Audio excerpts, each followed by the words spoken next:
Hello everybody, and this video is going to be on the tournament I played this weekend. If you've seen my previous video on one of my tournaments, I'm going to split this up into two videos. The first one that you're watching now is going to be showing the first three games of the tournament that I played on Saturday, and the second video will be showing the two remaining games that I played on the Sunday. This was played at the Hampstead Under 2200 Fide Tournament, which I highly recommend if you're around London and looking for a weekend tournament where you can play a few Fide rated games. The time control in all of these matches is 60 minutes for the whole game, and you get a 30-second increment. So every time you make a move, you gain an additional 30 seconds. And the first game is round one. I was playing against Oscar Pollack, who is a very strong up-and-coming junior. He was white and started with knight f3. So this is a resi, which, as you'll see in a moment, is full of transposition possibilities. I played knight f6 because I play knight f6 to almost everything. Then g3. So it's quite clear that he's going to go for a fianchetto. So my response is to play d5 and just see where he's going with this. Bishop g2. And the move that fits into most of the systems I play is e6. So I may as well play it. So here I was robbed of my opportunity to play b5 next move. If he plays d4, then I'm going to play b5, and then we get a crazy, very odd position, which there isn't a lot of theory on it. So we'd be relying on our own skill rather than just knowing the openings by root. So he plays c4, so I can't play b5. And I don't know quite what he's going to do now. So we've got an English in this position. So I don't know if he's going to keep it true to the English and play maybe b3 next move. So I don't want to take on d4 because on c4. Because if you do, then it's not really a Catalan, and white has, I think, a better position than he would if his pawn was on d4. He has the possibility of d3 later. So I only want to take the pawn if he plays d4. If not, I'll play a Slav-type position with c6. So I just play the waiting move bishop e7, I think. Oh, whoops. Yes, I play bishop e7. And just waiting what he's going to do. And now he plays d4. So if he'd have castled, then I would have castled as well. Again, just waiting to see what he does with his pawns. So after d4, we now have a Catalan. And I like taking in the Catalan. And here there's a tricky move order, which is actually I played in the last tournament I did, again at Hampstead, where my opponent castled, which is not correct. Unfortunately, my opponent here did play the correct move, queen a4.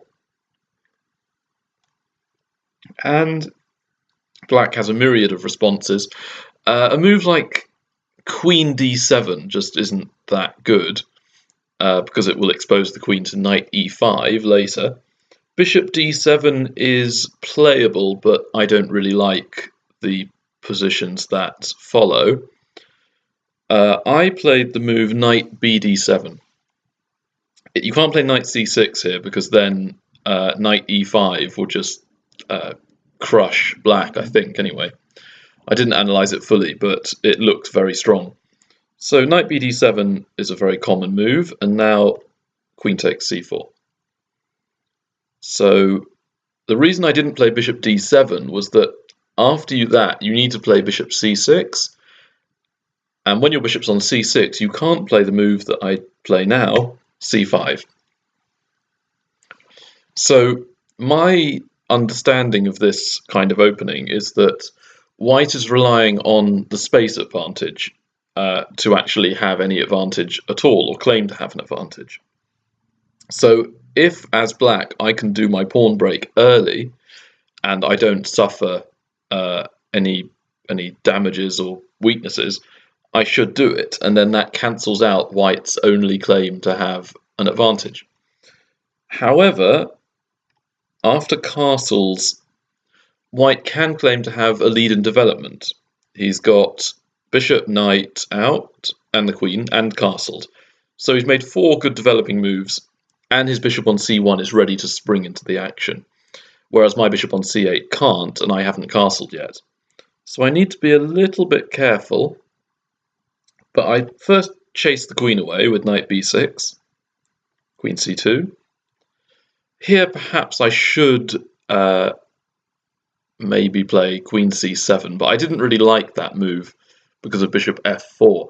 So I think my move is correct, but there are other options, like even bishop d7 is a move, sacking the pawn on c5. But if you've seen some of my videos, you may know that I don't really like giving up material unless I've actually planned it. I don't like sacking much.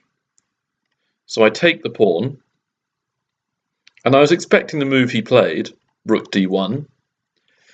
Here, even though I don't like sacrificing, I'm not going to try desperately to hold on to the pawn, and I don't think I can anyway.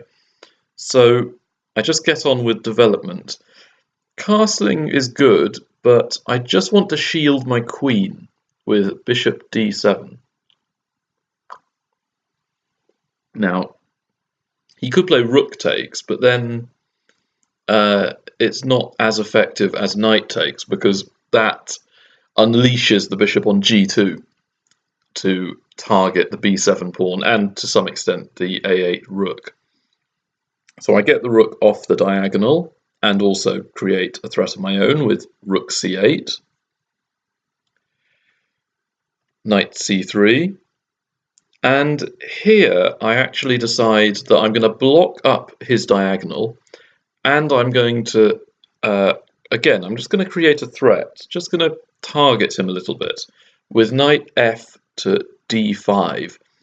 The reason I've moved this knight is that I feel that my bishop on e7 may be good on f6, so the f6 square is now free, and also pretty much all the action for the next few moves is going to occur on the queen side, and my knight on b6 is already on the queen side, so I may as well move the other knight that was on the king side over to the queen side rather than leaving the knight on f6 there, not contributing to the pressure black has on the queen side. So this targets the pinned piece on c3, and white now plays a4, which was, it's computer recommended, so computer approved, hooray! And it does serve some purpose in that black can now never play bishop a4 or a move like it. But I didn't really think this move was that good when I saw it over the board. Then again, white is in a slightly difficult position, so the basic plan is to chase away the knight on b6 and try and make black's pieces rather badly coordinated. Also, it gains a bit of space on the queen side, which again is white's usual claim to the advantage. So here I just play a natural developing move, castle, a5. So now if I move the knight to c4, which was a consideration, I do have to be slightly worried about the knight on d5 in the future, and the knight on c4 can be chased with b3 at a later point. He might first play a6 and try and wreck my queenside structure. So I play the simple move, knight takes c3, pawn takes, and now I put my knight back in the centre, blocking the bishop's diagonal and targeting c3. So I was very happy with this position. White's pawn structure is now in ruins because the pawns are isolated, and my pawns are perfectly happy on a7 and b7. Also, both my bishops are still quite active and pointing towards the queen side, and his bishop on c1 is not yet developed. So here, I do have a slight problem with the queen. Where do I put my queen? My idea was going to be to play bishop f6, queen e7, and then rook on f8 to d8. Then I've got everything developed.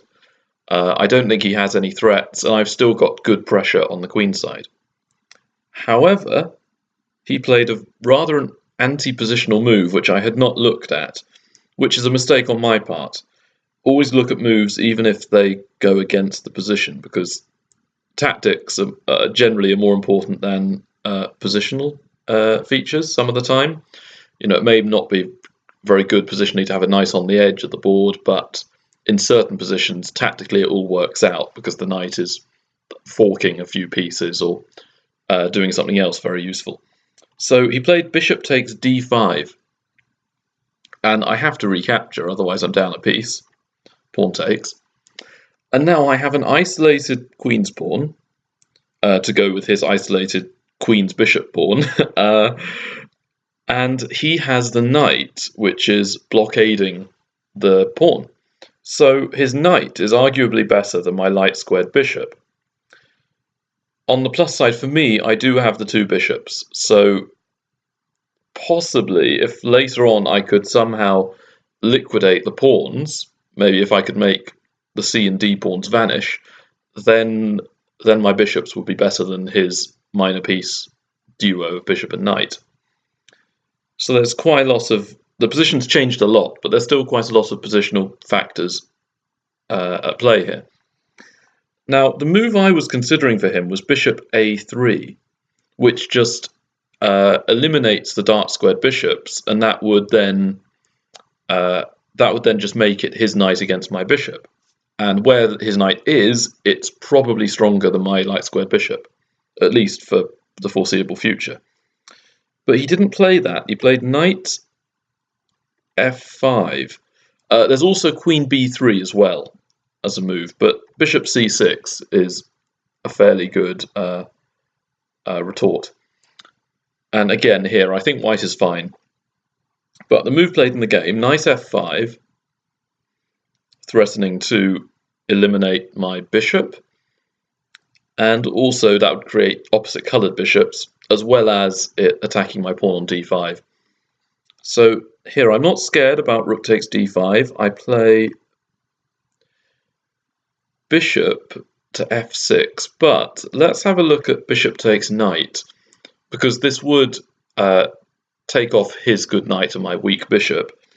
But I don't really like the following position. After queen takes, rook takes, bishop e3, attacking a7, queen c8, rook takes pawn, queen takes, rook takes. And here I can't help but feel that white is just a little bit better. Even though I can play a6, for example, I then have a backward pawn on an open file, so he could play rook b1. And white is the one who has the threats, I think. So I don't exchange, I play bishop f6. So this targets the c3 pawn. And here he was more than willing to exchange pawns. So he takes knight take.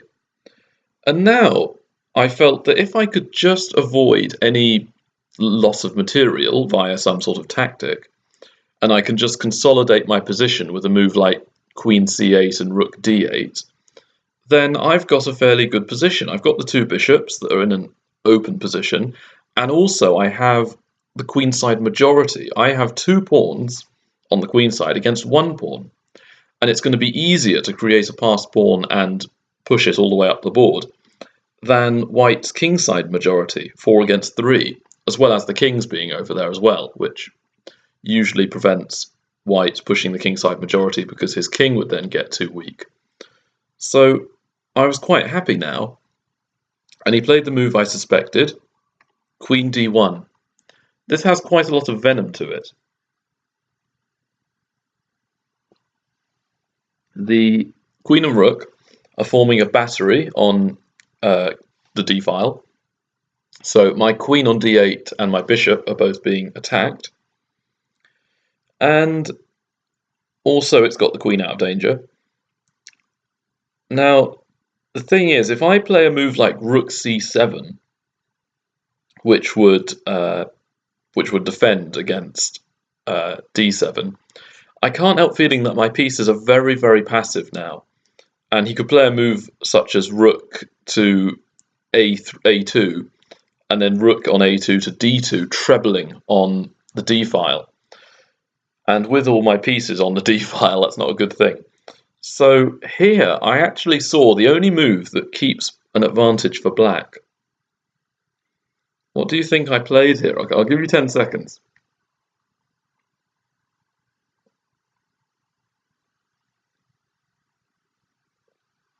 I played bishop takes f5. Now, this is a crazy looking move, because of course it gives up the queen. But let's have a look at the material situation. I've taken a knight, he takes my queen, and I then recapture. So overall, the position is a rook and a bishop for a queen.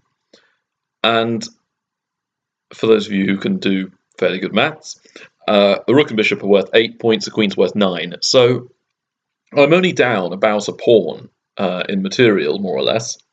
I still have the queenside majority, and all my pieces are really, really active and going for the central control, and also there are lots of tactics in the air.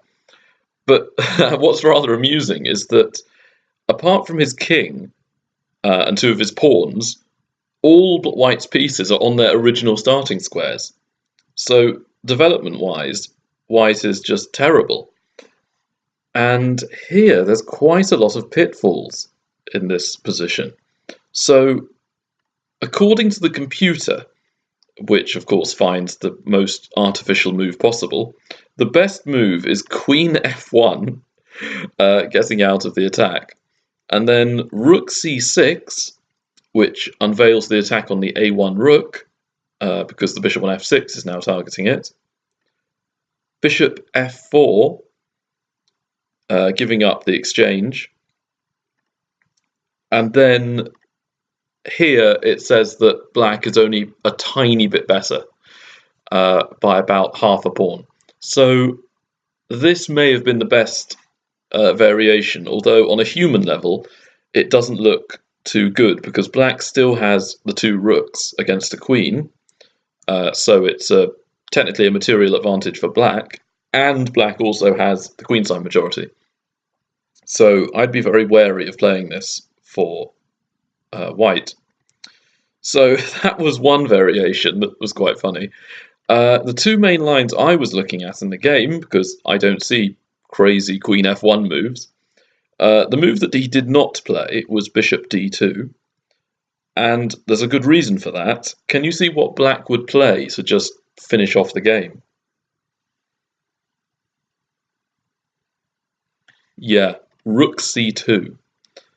So the 2 bishops are doing working miracles here. The bishop on f5 is making itself useful by protecting the rook. Both rooks are attacking the bishop, which is pinned, and the rook on a1 is also being attacked by the black bishop. And the best I could find for white was rook c1, rook d takes d2, queen f1 again, bishop b2, and now this is just a disaster. I think this is -3 according to the computer, so it's as though white's down 3 pawns or a minor piece.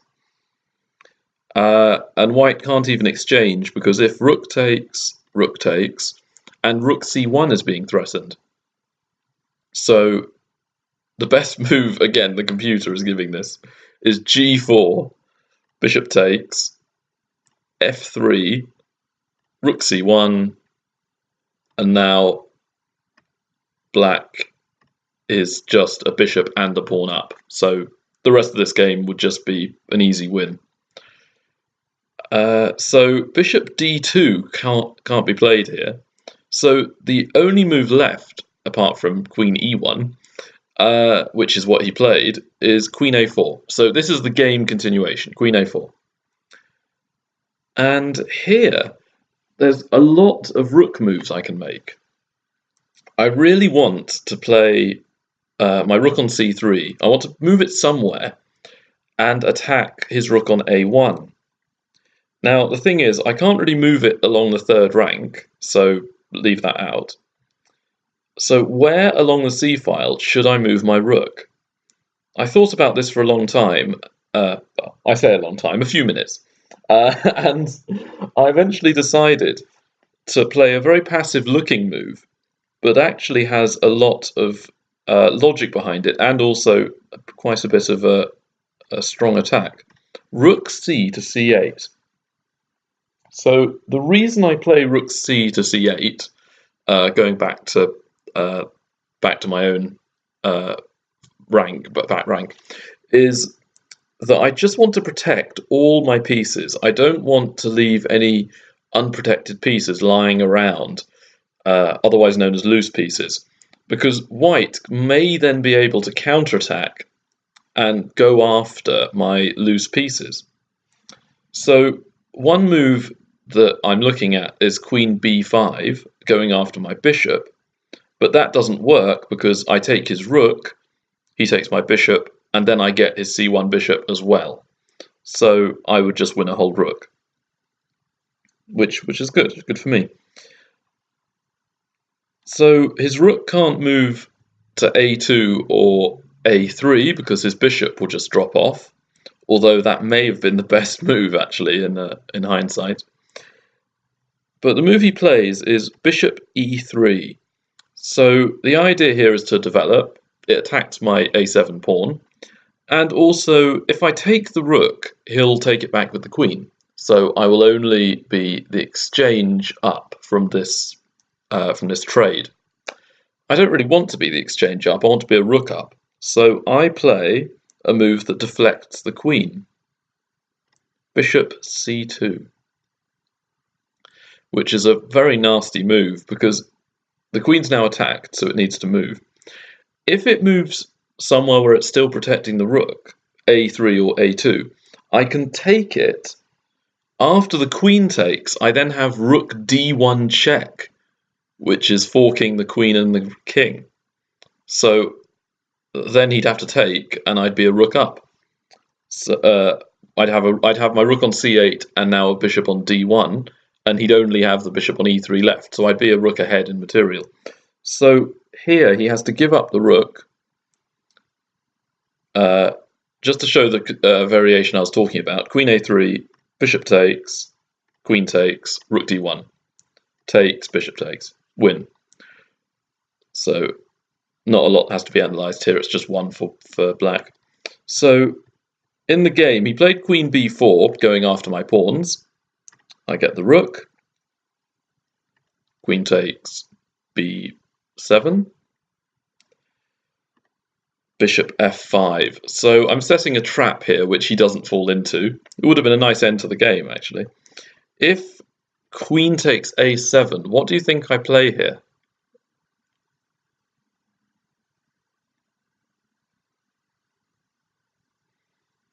I can cut off his escape with bishop h3, so I'm going after the king now. And how are you going to defend against rook d1 mate? If the queen moves anywhere, I think I can still play rook d1, unless you play queen f7 or queen d7. And the only move that really gives any hope for white is f3 or f4, but then rook d1 check, king f1, and rook f1 mate. So that's the threat. That's the reason I play bishop f5. So he can't take the pawn with the queen. Instead he plays king g2. And now this sets up another threat. See that his king has now moved onto the same diagonal as his queen. So I set up a cheapo with first bishop c3, just to get my bishop back into the game and attack his a5 pawn. I don't need my queenside majority anymore. I've got two rooks and a minor piece for the queen, so I should win this. Bishop takes a7. And now bishop e6. So I'm setting up bishop d5, winning the queen.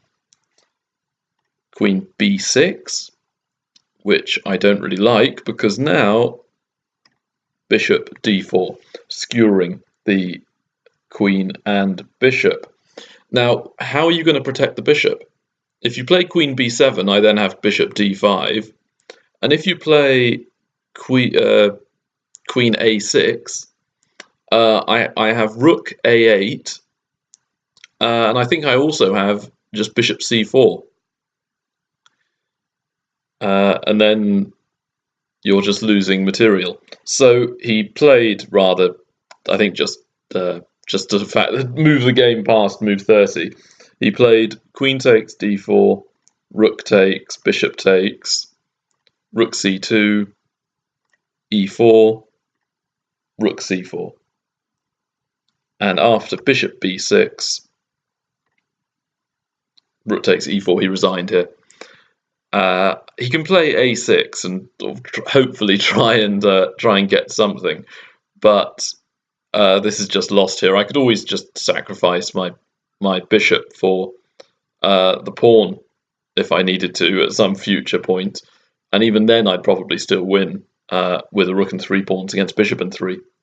So this was the first game of the tournament. So I was on 1 out of 1 at this point, so I was fairly happy here. And my next game, I was white, and I was playing against Sasha Brozel, who I've played before actually, about 2 months ago.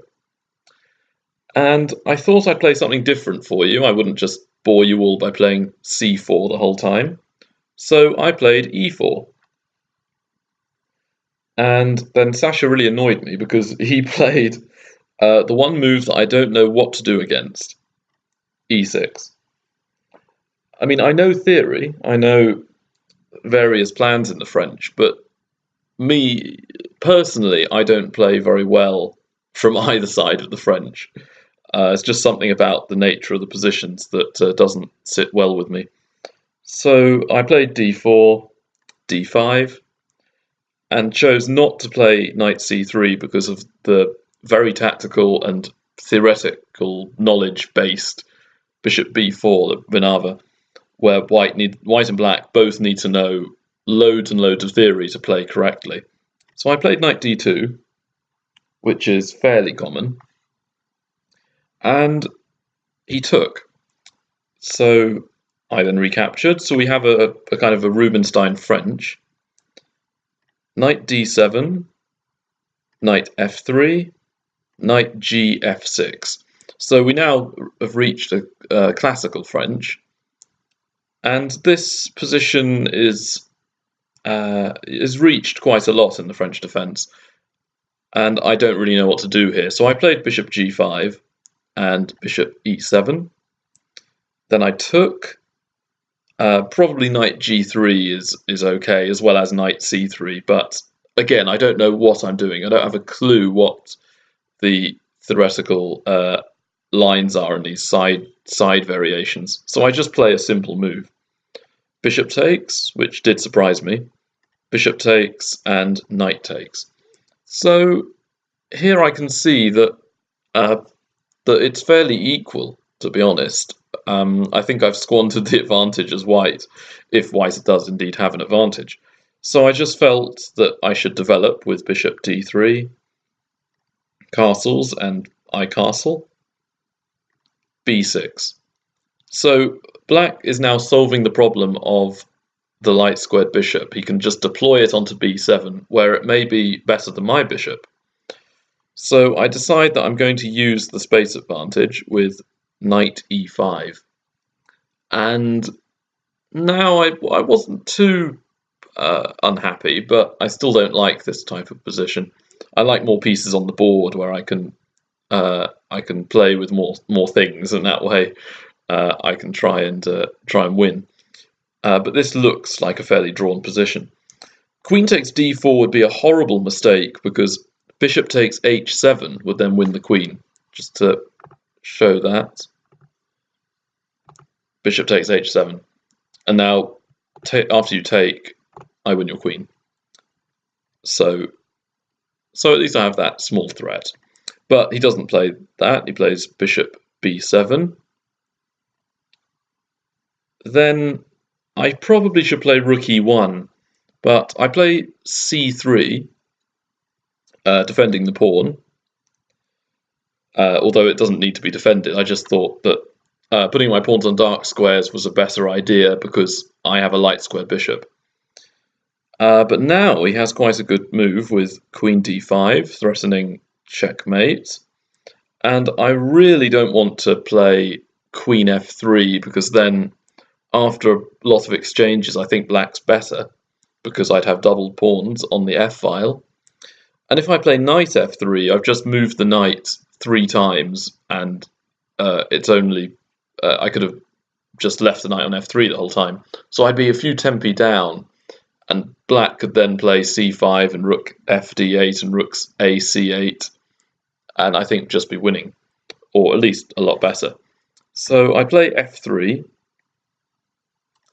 c5, and here I really didn't know what to do, so I played queen e1, which looks like a crazy move. And my thinking here was that I've got a bishop on d3 pointing at h7, a knight on e5 may be able to attack the black king, and if I can play queen to g3 or h4, I may be able to summon up an attack. So he takes, naturally, rook d1. So here I've still got the same basic trap. If d takes c3, I have bishop takes h7 again, which will win the queen. Rook a c8. And now I play king h1, just to avoid any future checks along the diagonal. And it also now allows me next move, after rook fd8, to play c takes. So again, if queen takes, I have bishop h7 check. But if my king was still on g1, queen takes d4 would be check. So I couldn't play bishop h7. He now plays queen takes a2, and here I was actually optimistic, which is probably completely misplaced. I'm a pawn down, and his rooks are very active, and his bishop and knight are very good. But here I thought that maybe after queen h4, I could try and create an attack by playing maybe a pawn storm with g4. Or if it were my move again, I could play knight g4, and after he takes my knight, I could then take on h7, where I have an attack. He plays h6, and pawn storm with g4. Queen takes b2, g5. And here I was quite lucky because he could just win this outright with h takes, queen takes, and rook takes d4. Now, the move I was planning on doing, I'd seen this far, but the move I had in my head was rook g1, going for the basic checkmate on g7. And here I looked as far as knight e8, and then felt that I must be winning after queen h5. But here he has a very good move, which is rook g4, interrupting the coordination of my queen and rook. And my pawn on f3 is pinned by his bishop, so I have to play, unfortunately, rook takes, knight takes, and I can't take with my knight because bishop takes f3 would just checkmate me. So queen takes, and now I'm 3 pawns down, and his pieces are still very active. I have no compensation at all, so I probably would not have resigned here, although I ought to, but I could see myself resigning in a few moves. So he didn't play this line. He instead took on d4. And the thing about Sasha is that he is very good in technical endgame positions sometimes. If he's not under too much pressure, he will play quite precisely. And he's not too afraid of material imbalances. So he sees he's going to lose the exchange with bishop h7 check, but embraces it. He doesn't really care about being the exchange down. He figures he's got enough pawns for it, which is, unfortunately for me, correct. I take with the queen, he takes, I take. So here, it's a bishop for the rook, so I array on the exchange up, but he now has 3 pawns for the exchange, and make that 4 pawns for the exchange. Usually even having 2 pawns for the exchange is winning, so he's... I need to get at least 3 pawns back to make this fairly drawn, or maybe even a little better for me. So I kick the knight, and it has to move to h7. Now rook d7, bishop d5. So now I can win a pawn back, but I choose the wrong one. I've not been playing very well this game. I decide that I may be able to salvage a win, because I'm still trying to play for a win here, amazingly, with rook takes f7. So the idea I have is to play rook g1, and then rook g takes g7. And if he manages to protect himself, I can play rook on f7 takes a7 and get another pawn back. So I'm doing very well here. But the better move was just rook takes a7, as now he can activate the rook with rook c4, a move I completely missed.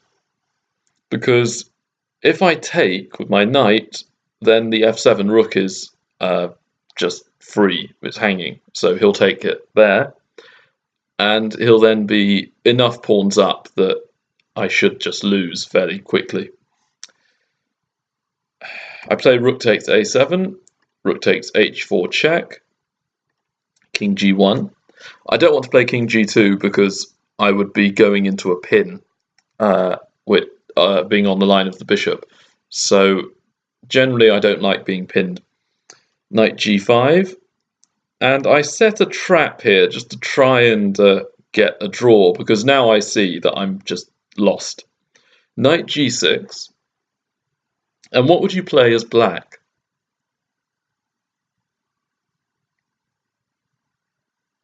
Okay, 5 seconds. Well, your rook's attacked, so you can move the rook to b4, somewhere like that, and you're fine. The move I was hoping he would play to allow me to draw, at the very least, is knight takes f3. And it amazingly allows me to draw. King f2, and his rook is under attack. So if he moves the rook to g4, let's say, I have knight e7, check. When his king moves, I'll take his bishop, and then there's nothing protecting his f3 knight. So I will win his bishop and knight for my knight. And that would leave me just a rook up for 4 pawns. So even then I might not win, but I may be able to draw. But the most difficult continuation is rook h2 check, king g3. So I'm now targeting his knight, his rook, and also his bishop, because I have knight e7 check. And the best move I could find for him was rook c2, check, knight takes, pawn, knight d2, rook f7, takes, rook g7, check. And then I think I may even be slightly better as white here. I could play a move like rook b7, rook g b7 or g d7, and threaten checkmate along the 8th rank, or I could play rook h6 check, rook h7 check, and then rook takes h6, and I've got a draw at the very least. So that was the idea behind knight g6.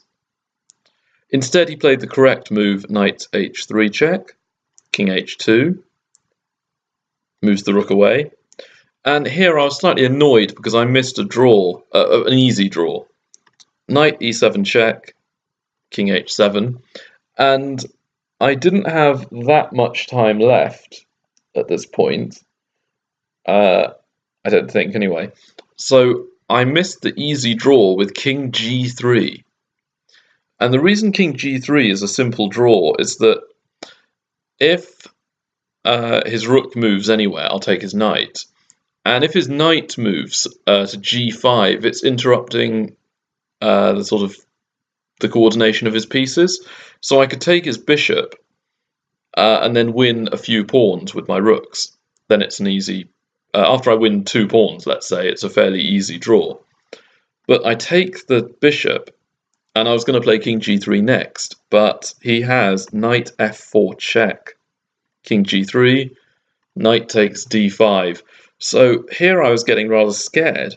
He's got 3 pawns for the exchange, which should be enough to win. f4, rook f5. So this move has just given black an even bigger advantage because my pawn is now pinned. I play rook b7 to go after his weak pawns. e5, rook d1, e takes check, king f3. So now he has 4 pawns for the exchange, as though 3 wasn't bad enough. And here I think he should just start pushing his kingside pawns. But instead rook g5, which it's not a bad move. Rook g5 is good. He can push his pawns next turn. Rook d4, h5, and king e4. And now he made a huge blunder. I would say a massive blunder. What do you think black did?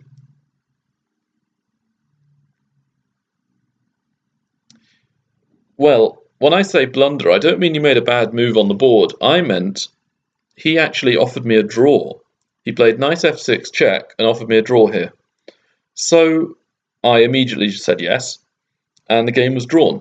Now, the reason this is a blunder is that even according to, I think, a computer analysis, it looks like black's a lot better. But if he decides to exchange, which looks fairly logical, he'll have 2 pawns and a knight for the rook. And this position, I think, at least, is just drawn. If white plays absolutely accurately, perfect moves, then white can just draw. But I'm not perfect. I think everyone should know that. I'm not a computer, I'm not a grandmaster. I'm a 2100-ish rated player. Maybe I can get to 2200 fairly soon, but I am not going to play this perfectly, and black has all the chances for a win. White has no chances for a win. So even though the position is technically drawn, which I think he knew it was probably a draw, he should at least try and play on, just see if he can win. Which is the thing I do all the time. When I've got an almost dead drawn position, but I have chances for a win and he doesn't, or I feel that I may have a slightly better chance for a win, I go for it. I see. Sometimes it doesn't work out and I draw, but sometimes it does and I win. So the only 2 results we're playing for here is either a win for black or a draw for black. So why should he just give me a draw immediately? He should at least test me. So I would say offering me a draw there was a big blunder. So I was on 1.5 out of 2 going into the last game of the day.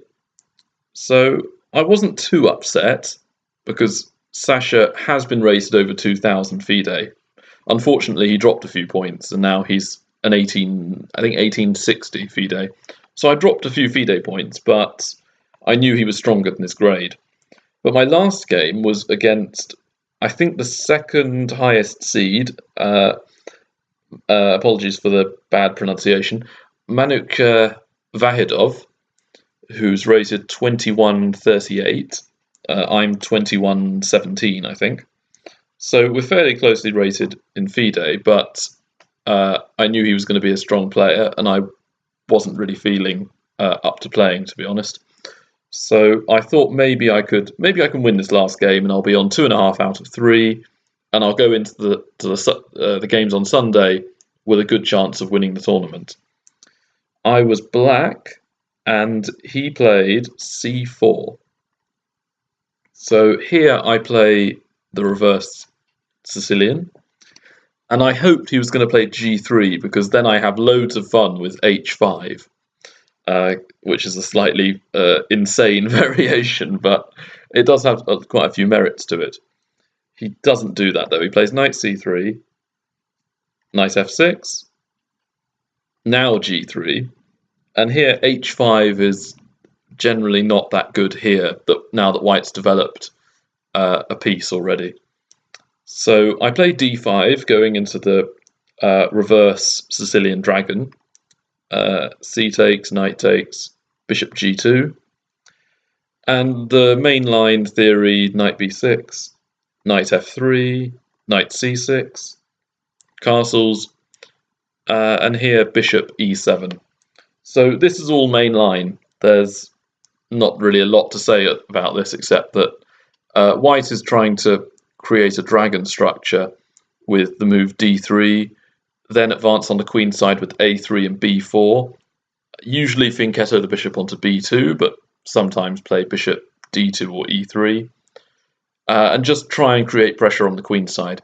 Black generally here doesn't have enough time to do a pawn storm like white does in the Sicilian dragon, but black can gain a lot of control of the center with moves like f5 later on.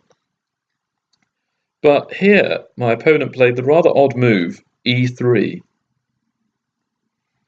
And I thought now for quite a long time, the idea is to play d4, gaining central control. So I want to stop that. I play queen d3. So I'm locking down his pawn break, and it makes him look very, very cramped. Knight e1. And now I don't play the best move, which is annoying because I'd looked at this for a long time and I have two realistic options.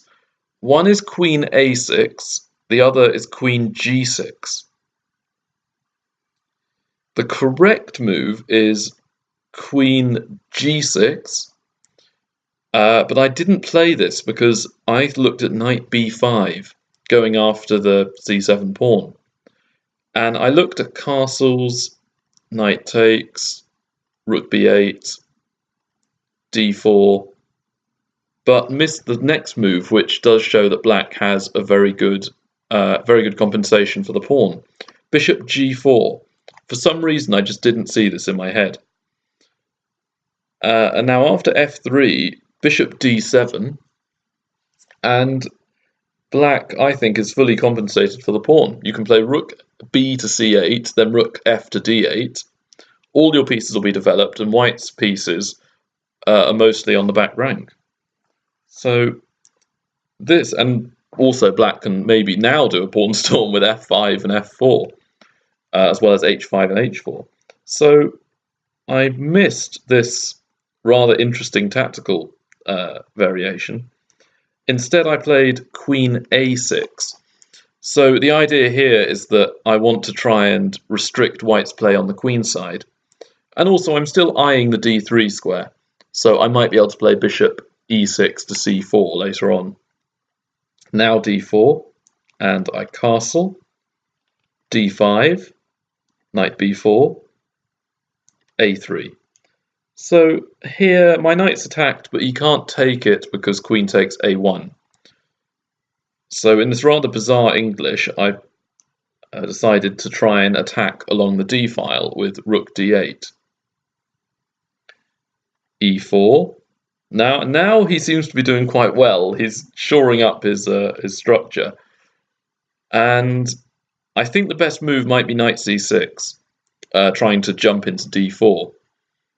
But I missed his next move. I played c6, going for an exchange in the center, so I'd try and try and create lots of pressure against an isolated pawn.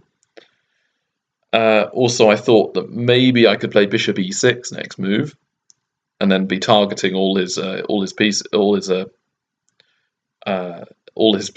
d5 after lots and lots of captures. But here he played bishop e3. I just missed this move. Very, very good move. So now the point of bishop e3 is that it connects the queen and rook. So at this point, my knight on b4 is under attack. He can take it. And I have no retreat squares. c6 was a terrible move because I can't play knight c6. So I don't resign because I'm just obstinate and stubborn. So I take, takes, knight takes. Okay, I'm threatening a few discoveries, and he plays knight takes, pawn takes.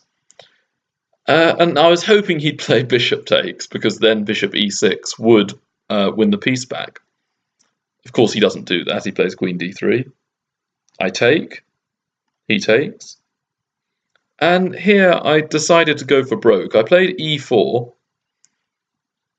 with the idea that I'm going to try and push pawns in the center and see if I can create some compensation for the lost piece.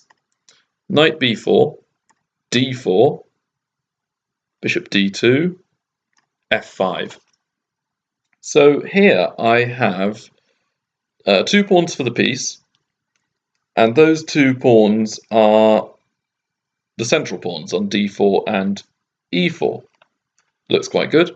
So what I want to try and do for the rest of this game, really, is either find a way of pushing the pawns more. If I can get both pawns onto white's third rank, then I think they'd be fully compensating for the lost piece. And the other thing I want to try and do is see if I can exchange a lot of pawns that aren't my central pawns. And that way, even if white does end up with an extra piece in the endgame, if he doesn't have any pawns, then he won't be able to win. He won't be able to push any pawns to make a queen, and being just a minor piece up won't win in, say, a rook and knight versus rook endgame. So I still have some hope. h4, and I was very concerned about his knight, but an option that I have here is to play h5 and then g6. So that way, none of my pawns on the king side will be under attack, and then I can focus on the queen side. But I was a bit worried that if I delayed doing anything on the queen side, then perhaps white could create some activity there. So I kick the knight with a5, knight c2, bishop e6, rook f c1. So part of the reason to play rook f c1 is to play bishop f1 in a moment, which is what I was obsessed with. I also was looking at b4 for white, which would gain a bit of space. Here is my last opportunity, though, to play h5, just restricting white's play on the king side. And then my 2 pawns in the centre are pretty solid, and I could even create a pawn chain by playing d3. Then, even if we swapped everything off, it would be very hard for white to eliminate my pawn chain. But I played bishop b3 to prevent b4. g4 is now played. This is the move I missed. Missed g4. g6. Takes. Bishop h3. And according to the computer, I'm completely lost in this position. But I continue on. I felt if I was going to lose, I may as well play on a bit longer. Rook a c8, knight e1. And all my pawns are just dropping off now, so again, I'm lost in this position. Bishop takes h4, bishop takes f5, and I now thought for a very long time about what I was going to do. Eventually, I took the rooks off, and then spent ages at in this position. I didn't know whether to play b6, protecting a5. Then he'd have bishop takes e4, so I rejected that move. Bishop d5 was a move protecting e4, but then he has bishop takes a5, so I lose another pawn. Bishop takes f2 was a move I looked at. King takes f2, e3 check, but then he'll just take the e3 pawn, I'll recapture, he'll recapture, and out of all that I'll have lost a pawn. Although I will have exchanged a piece, so maybe I could draw, but I still think white would just completely win the position if I'm honest. The other move was e3, going for some sort of tactic, but I didn't really know what that tactic was. And then the final move that I settled on, because I couldn't see anything that was any good, was rook f8. And again, I got lucky in this position because he allowed me to play on just a little bit longer. The best move is bishop takes e4. I think he was a little bit afraid of bishop takes f2, check. After king g2, though, b6. But now knight f3 will just win the pawn on d4. So bishop e3, takes, and he can play rook c3, rook e1 is also good, and again I'm losing a pawn after all this, and I think his knight is going to be better than my single pawn. So that was the best move. That would, I think, have sealed the win a lot faster than actually happened in the game. He played rook c8, so he's going for swapping off all the pieces and then just winning with an extra piece. I pretty much have to take it. Then I play b6, so I'm protecting protecting both my pawns there. That's quite nice. Bishop b7, e3, takes, and I think he could even play bishop takes e3, and then after bishop takes e1, bishop takes b6. So there he'd be a pawn up, but I could play a4 and make life difficult. So he plays the correct bishop c3, king f7, may as well get my king active, king g2, bishop d1. So here I'm preventing his king from coming to e3, getting my pawn. But unfortunately he plays the correct move, bishop f3. And then, again, I think I was very, very lucky in this tournament because I played takes. And now, what would you take back with? You all move as white. One move draws, and I think, if I've calculated it correctly, another move just wins for white.